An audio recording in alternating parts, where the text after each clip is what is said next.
కేసీఆర్ గారు ఏదన్నా పని చేస్తే దాని వెనుక ఎంత బలమైన కారణం ఉంటుందో ఏదన్నా పని చేయకపోతే అంతకన్నా బలమైన కారణం ఉంటుంది. రాష్ట్ర గీతం దగ్గర పంచాయతీ షురు అయింది. ఇదంతా రాష్ట్ర గీతం అనేటటువంటిది కాన్స్టిట్యూషన్లో ఎక్కడ చెప్పలేదు. ఈ యొక్క రాష్ట్రానికి ఒక జెండా ఉండడం, రాష్ట్రానికి ఒక గీతం ఉండడం అన్నటువంటిది కాన్స్టిట్యూషన్లో ఎక్కడ చెప్పలేదు.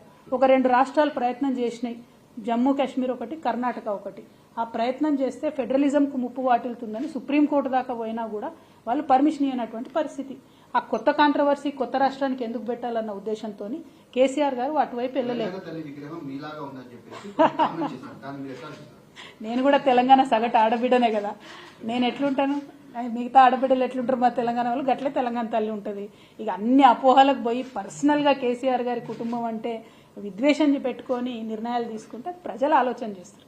నా రిక్వెస్ట్ ఏంటంటే ఇవన్నీ చిన్న చిన్న ఆరోపణలు పక్కన పెడితే కేసీఆర్ గారు చేయని పనుల వెనుక కూడా కారణాలు ఉంటాయన్న విషయం తెలంగాణ కళ